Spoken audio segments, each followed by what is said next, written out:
Fala galera, meu nome é Vitor Maués, eu sou facilitador, curador e produtor de conteúdo na Tribos Cabana. A Transcriativa me convidou para preparar uma jornada de aprendizagem baseada na produtividade criativa.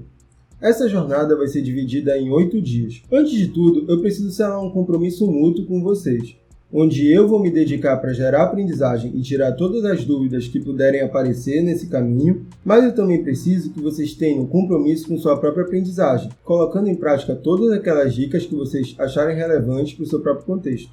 A aprendizagem acontece apenas de forma ativa, então não vai adiantar só me ouvir e não fazer nada depois. Bom, essa primeira aula é uma aula introdutória, que eu resolvi chamar de aula Start porque ela vai construir a base dos próximos passos. Eu já realizei muitas facilitações e sempre pergunto para as pessoas se elas se consideram criativas ou não. Normalmente me respondem que não. E aí eu fico curioso e pergunto por que as pessoas consideram ser dessa forma. E aí eu identifiquei as 3 principais respostas das pessoas não se considerarem criativas. O primeiro fator é porque muita gente acha desnecessária a criatividade. Acha que é coisa só de publicitário, artista, marqueteiro, profissionais nesse estilo. Mas, muito ao contrário, a criatividade é uma habilidade de solucionar problemas. Todos nós temos problemas, ou seja, todos os seres humanos precisam de criatividade.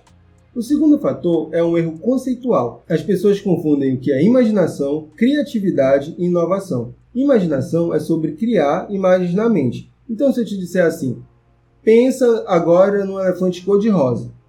Se você consegue construir essa imagem desse elefante na sua mente, você está conseguindo imaginar. Então, se essa imaginação não tiver nenhuma finalidade, ela apenas é uma imaginação, ainda não chegou no estágio de criatividade. A criatividade é quando a gente usa essa imaginação para construir uma solução viável para algum tipo de desafio ou problema. Então, se a sua solução for inviável ou não gerar benefício para ninguém, ela também é apenas uma imaginação, ainda não chegou no estágio criativo. Enquanto a inovação é produto da criatividade, é quando você realmente já montou uma solução viável e está colocando ela em prática.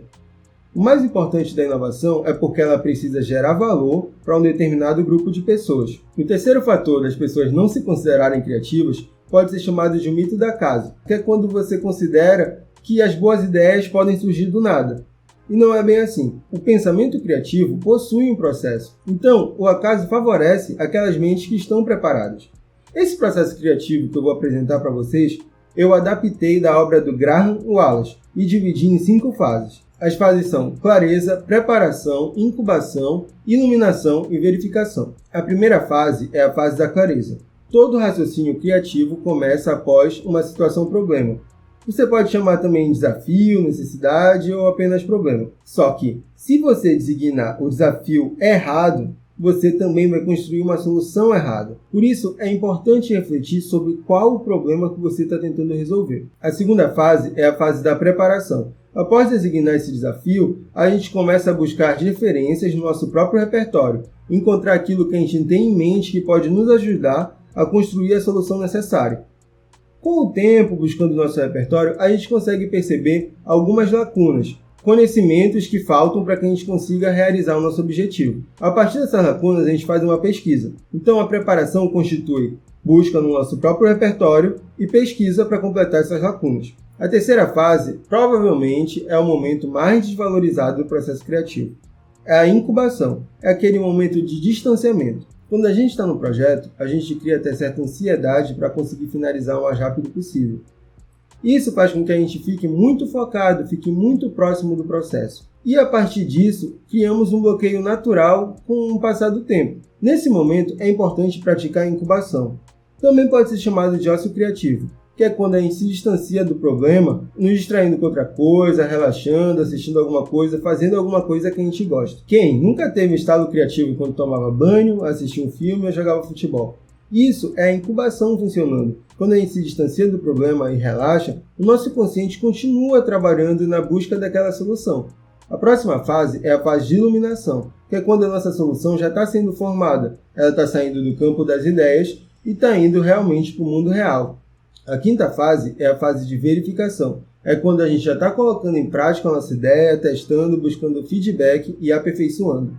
Uma parada que eu já ouvi falar em alguns lugares é que, para alcançar resultados criativos interessantes, é preciso 1% de inspiração e 99% de transpiração. Eu discordo disso. Se você notar, as 3 primeiras fases do processo criativo tratam sobre inspiração, enquanto as 2 últimas tratam mais sobre transpiração. É importante diferenciar o que é inspiração do que é motivação. Inspiração é buscar referências interessantes que possam nos direcionar a melhores soluções. Então, não existe trabalho criativo sem inspiração, porque sem essa parte a gente não vai ter as referências certas para construir as soluções diferenciadas. Mas também não existe trabalho criativo sem transpiração, sem esforço, porque senão a nossa solução nunca sai do campo das ideias. Eu acho muito importante falar desse processo criativo, porque ele pode nos trazer tranquilidade. Quando a gente começa um trabalho, a gente se preocupa logo em finalizar. E não sabendo quais são as fases que nós passamos, a gente fica ansioso. É preciso entender que a gente passa por fases para desenvolver um trabalho interessante. Bom, gente, a gente está chegando ao final desse vídeo, onde a gente selou um compromisso mútuo, falamos sobre os 3 principais mitos sobre criatividade, conhecemos o processo criativo e chegamos à conclusão de que a criatividade é baseada em 60% de inspiração e 40% de transpiração. Se você tiver qualquer dúvida, é só entrar em contato comigo pelo Instagram da Tribos Cabana e eu vou te responder por lá. Se você gostou desse vídeo, recomenda para algum amigo e traz ele para essa jornada também. Valeu, obrigado, até o próximo vídeo.